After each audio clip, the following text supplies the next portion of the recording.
All right, John here with 18 Inches Down podcast. Today, I wanted to jump right into something that I think is super important in the way we actually live a fulfilled or successful or thriving life.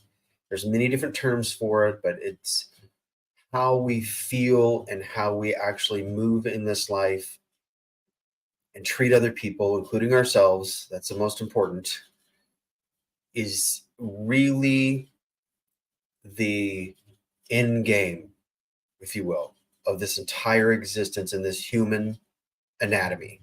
Now, I believe that we are an eternal being, and this has nothing to do with religion. You guys know, if you've listened to my podcast so far, that I'm not into religion, but I am into what makes up our eternal existence on the inside, our spirit. Because they've measured this scientifically. If you are an atheist listening to this, or you just don't believe in a God, don't believe in the religious God, that'll put you down the road of frustration and ultimate control and entrapment. But be open to the idea that there is love.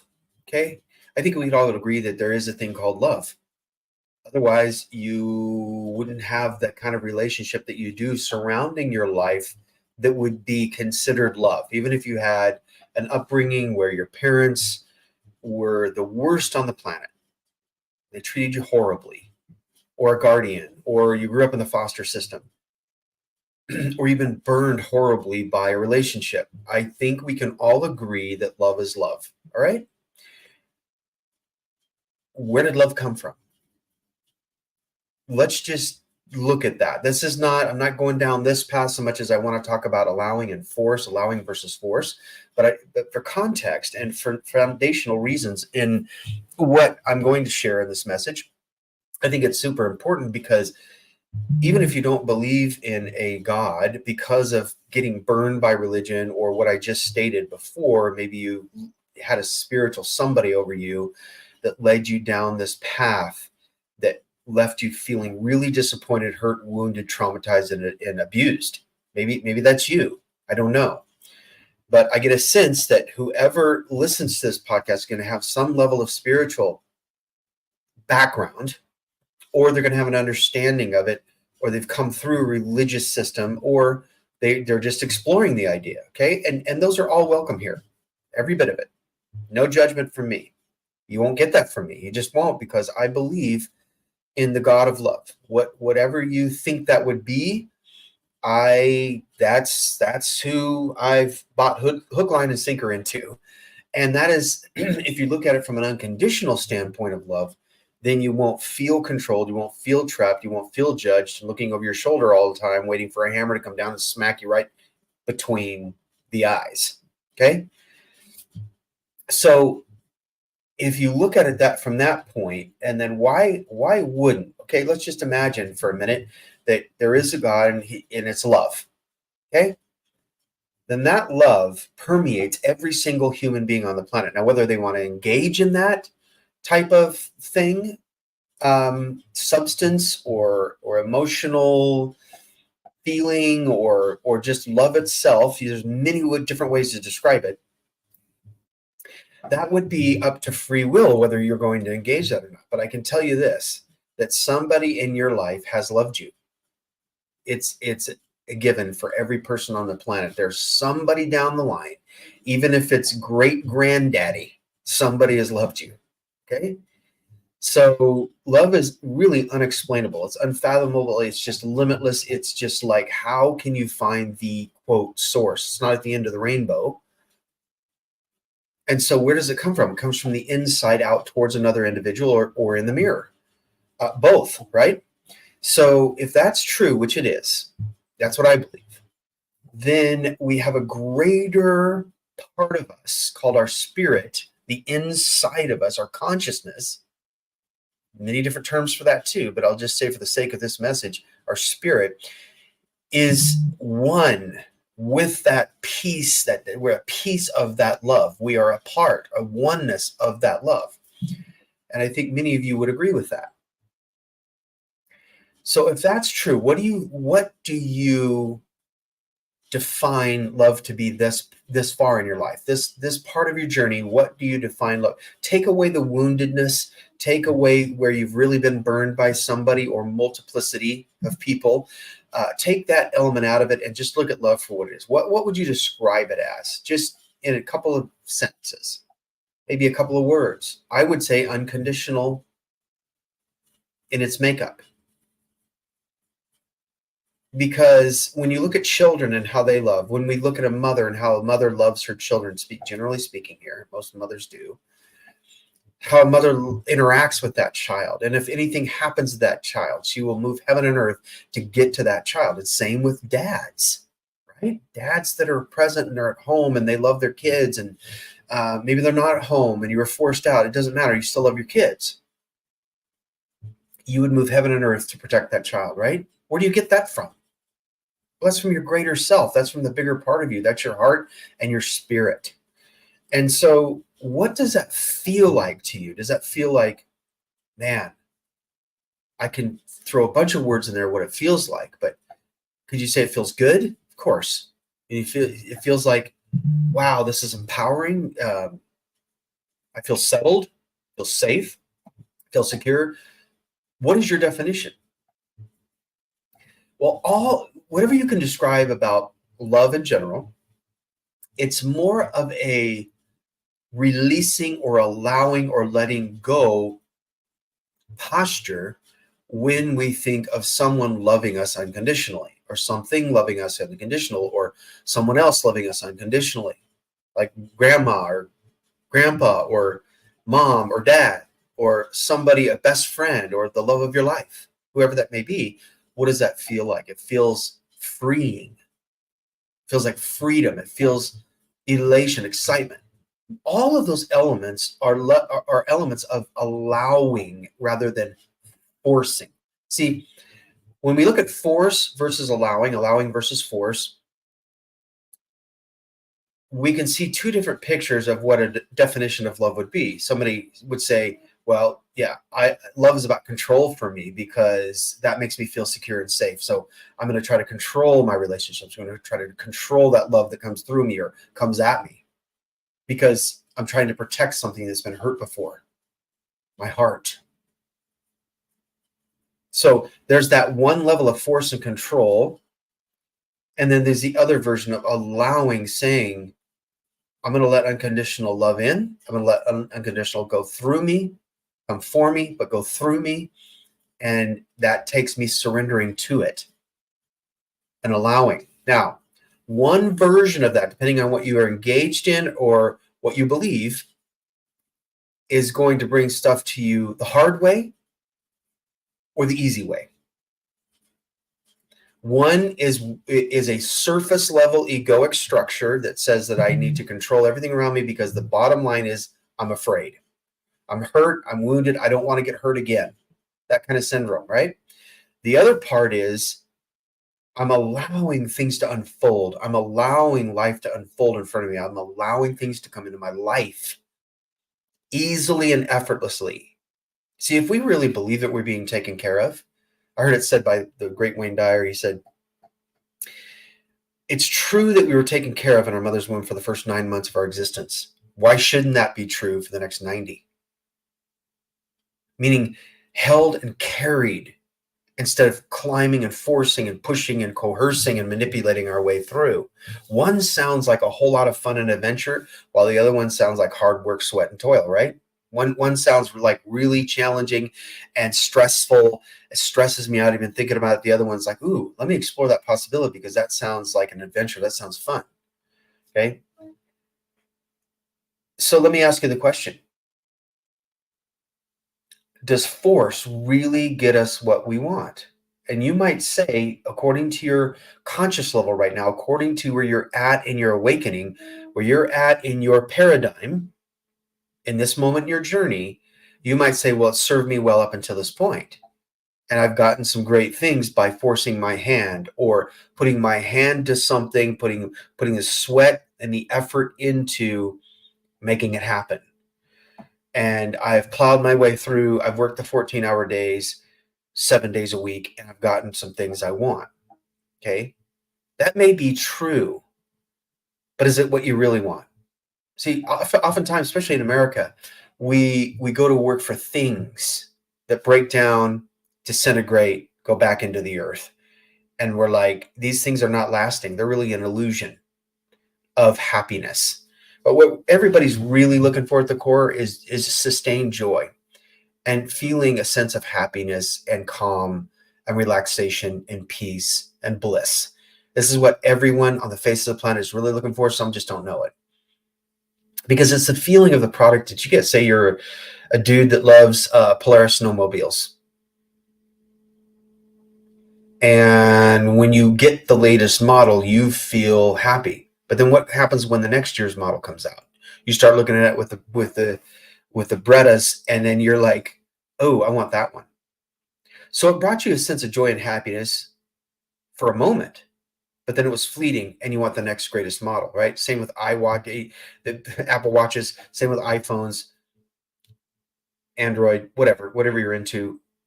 It's the same thing. Things just do not satisfy us at our core. It's the feeling surrounding that is what satisfaction. It's the feeling of, wow, how does this make me feel right now? It makes me feel joyful, makes me feel like a sense of adventure. Makes me feel wild at heart, whatever you're doing, whether it's an extreme sport or you're into technology and the next latest, greatest gadget. It makes you feel the sense of adventure, which every guy wants, to different degrees and different genres, different niches and all the rest, right? So it's defined differently for everyone. You can't just pigeonhole somebody into adventure if it's what you like. Maybe it's your upbringing and you're around dirt bikes all the time, or you're around sports cars or muscle cars or exotic cars, or you were just around the woods all the time. You love living in the woods. And so somebody who was raised in the city can't expect the same thing for them. So you're like, hey, what's wrong with you? Right? We do this all the time, right? We're like, what's wrong with you? Why don't you like that? Well, if they don't like it, then they don't like it. Why can't we be okay with that, with somebody else not liking what we like? See, when we force something to come into their existence that they're just like, nah, but they're more empathetic and they're more of on the Enneagram, that would be like a 2. That 2 would be like, okay, well, real pliable and compliant and just like non-confrontational, just wants to please and give and serve, right? So you'd have somebody like that just says, oh, okay, I'll go try dirt bike riding. And they've been an office nerd all their life, and that's what they love. They love gadgets. And so they get on a dirt bike and then they really hurt themselves. And then they're like, why did you make me do that? I got hurt. I didn't even want to do it to begin with. It reminds me of some times in my life when I forced my way through and tried to force others to do it. And it's kind of runs in our family. And I know that we're usually well-meaning by this, but we're go-getters. We're 8s in the Enneagram scale. If you don't know what those are, just look up Enneagrams and you'll find out who you are. Just look up the numbers. Mine's more of an 8-driven go-getter, kind of make stuff happen, right? But over time, I've learned to just allow and let go and hold on loosely and just allow things into my life as a receiver rather than trying to get. See, when we force and try to get, it shows just how much our ego is in charge, right? So going back to my family and all that, my sister, we used to go body rafting on the Rogue River in the lower, actually it was the upper Rogue River in Southern Oregon. And there's this campground that we used to go to as a family. We used to do family reunions years ago when I was younger, in my youth and my early teens. And I remember I wasn't in the best shape. I was an overweight kid, and everybody was jumping into these rapids at one part of the river, and then you'd jump in and then you'd pop up. The rapids would kind of pop you right back out of it, and then you would go really fast downstream, and if you weren't careful, there's this major drop off into this gorge and it could suck you right under and you could drown. So but you needed to swim over quickly to get out, about maybe 100 feet down the river. I can't remember exactly, but So my sister kept going, come on, do it, do it, do it, and she was well-meaning. She just wanted me to experience a thrill like everyone else. But I jumped in and I was scared at that time. I since then I'm just whenever there's a river I just like let me at it. But back then it was new to me, and I jumped in, and then I got sucked down river. Well, my mom jumped in right after me because we had a bunch of relatives doing it. She jumped in after me. She saw that I wasn't swimming towards the edge. She saw that I was being carried down the river, and so she starts swimming after me, and she can't pull me back in because the current was so strong. So then my dad notices, and then he's in full clothes. He starts ripping stuff out of his pockets, and he runs over there and dives in and pulls us to safety because he was a big, strong guy. Well, I was so freaked out. I start screaming at my sister, start yelling at her, saying, you almost killed me, and all this kind of stuff. And my sister was looking on in horror, like, man, I didn't mean to do that. I didn't mean to do that, and she felt really bad about it. But the whole point of this is that we get forced into doing things without checking inside of what the real authentic genuine part of us, our spirit, is really saying to bring safety and protection to us, because it will alert us. But we're so buried in the egoic sometimes we can't hear and see clearly. We can't hear those warning signs going off, those bells going, hey, you might not want to do that. You're not ready for it. You're not prepared for it. Or it's going against someone else's free will. Don't force that. Don't force the issue. And I really looked at that for a time, and I thought, man, this was a real lesson for me not giving in, and then for my sister saying, I shouldn't have pushed that so hard. And so, that's just one example of many. Okay, maybe it's something more extreme for you, something less, but we can all look at situations in our life where we force something or we push it, and we know that it's going against the grain of something. We feel it, but we bypass that feeling because, after all, we want what we want, and we want it now. Whether it's a relationship, whether it's a thing, we want what we want, and we want it now. I've done this, I can't tell you how many times in my life, because I am that guy that can go get it done. But I've been learning, especially through my wife, she's really helped me, but I've learned in life to just, hey, wait a minute, is it really that pressing? Should I be forcing the issue against someone's free will? Is it any of my business to go and rescue them out of something? Is it really my job? Do they need to awaken on their own? Am I forcing a, quote, awakening on them before it's time? Am I forcing them to jump out of the airplane before they're ready for it? See, if we could just learn to leave people alone and let them have their own awakenings, their own epiphanies, their own aha moments, just by being an example of release, an example of allowing, an example of letting go, an example of, okay, wait a minute. You're only answerable to God, and you have love in you. You have God in you, and love will lead the day. Love will lead the way. And when you've had enough hard knocks yourself, I don't need to add to that. I don't need to contribute to that by force.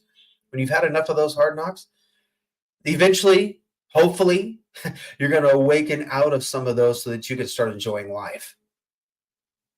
But if we would just all back up, put our hands up in the air like we just don't care, but we do care, but we don't care, you know what I mean? Then we could allow the process to unfold. See, nobody knows this better than moms that try to go and rescue their children over and over and over again. Same with dads, but moms are just like in it, right? And they're trying to get their kids to change. They're trying to rescue their kids over and over again. And then it just doesn't work because they rebel against it. Why are they rebelling against it? Why are they rebelling against going in and eating dinner at a certain time when they're a kid playing on the playground?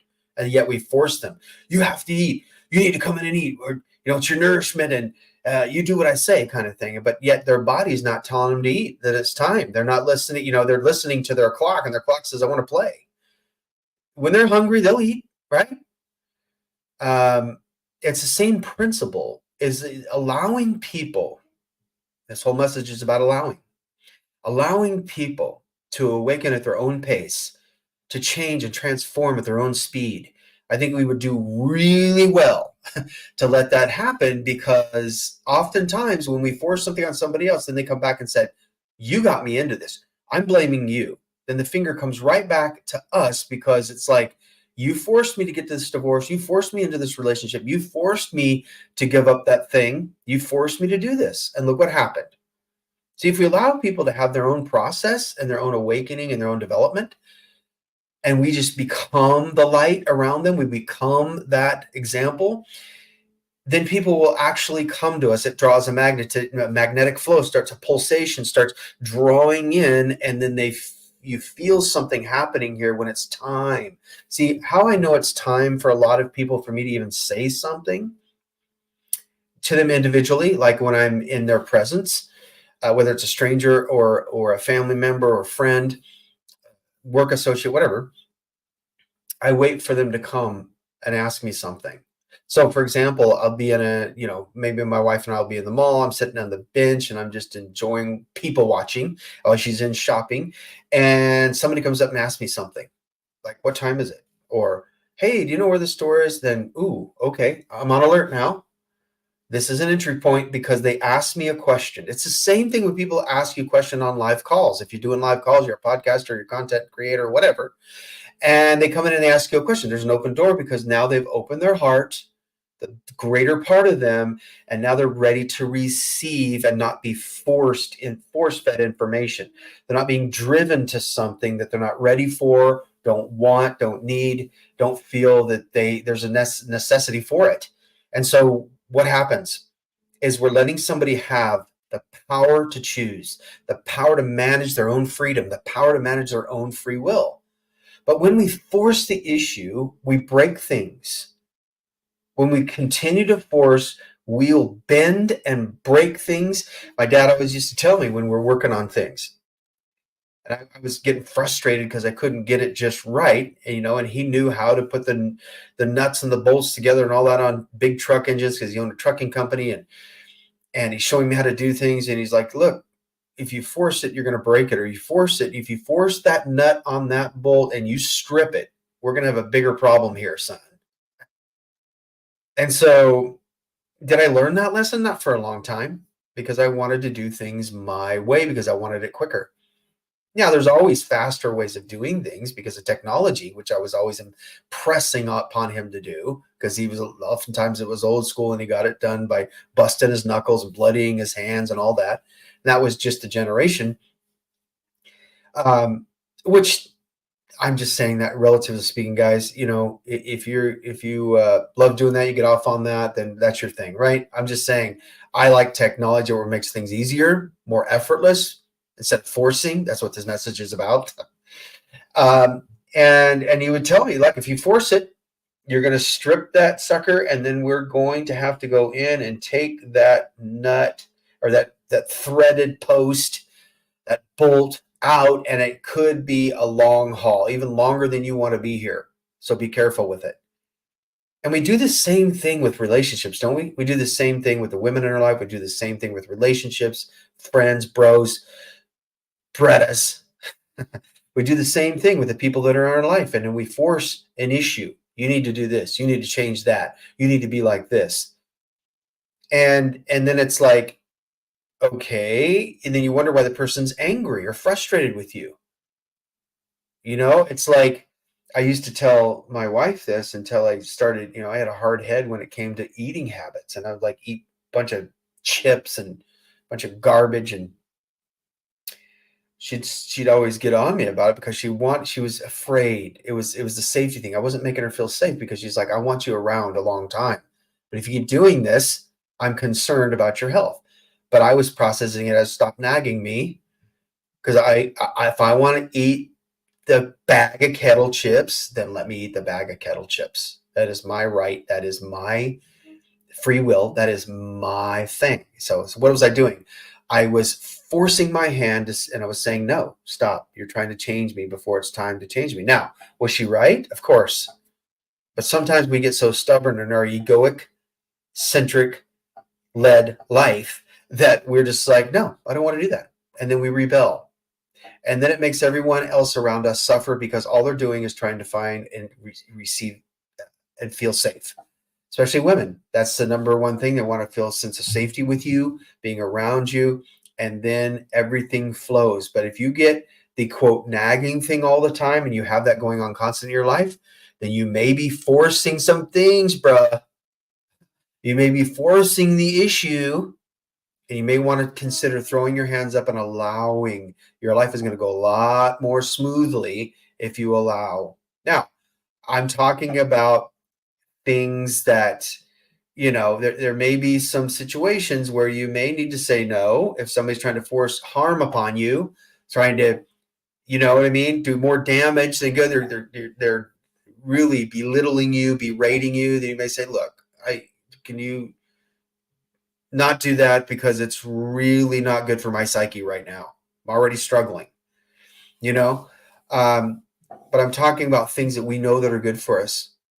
Then why do we force? See, even if I know that something is good for somebody else, I've got to wait for the timing and allow things to unfold to where they come to me and ask, or it's just the right time and you know that the person is in receptivity mode. And this will save us a whole lot of heartache, pain, hard work, trauma, toil, all the rest.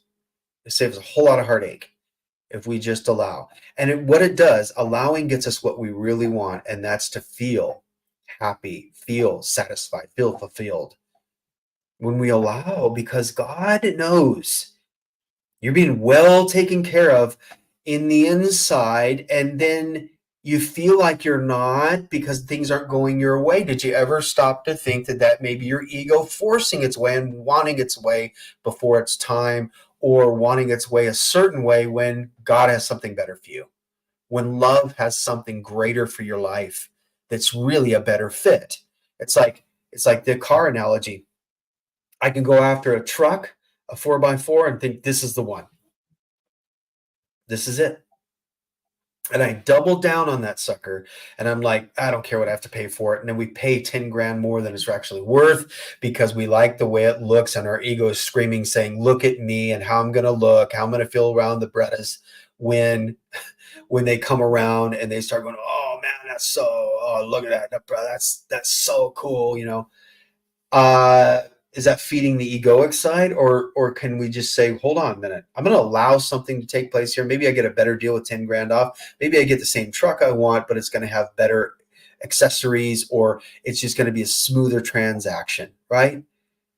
So this is why they say to sleep on the buying, sleep on something that you really want until the next day, because you allow that egoic drivenness to take a rest for a minute. And when you wake up, you think more clearly in the morning and you're like, well, I didn't have everything I wanted. Same thing with relationships. Like if we would just sleep on, not with,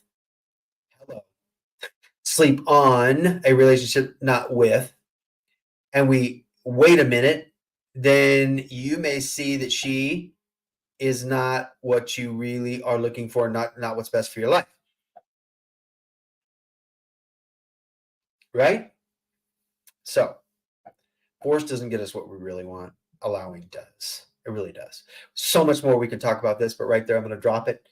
I'm going to leave you 18 inches down to ponder these things, chew on them. Let me hear back from you. I'd love to hear your feedback. And we will see you on the next trip into the heart. See you next time.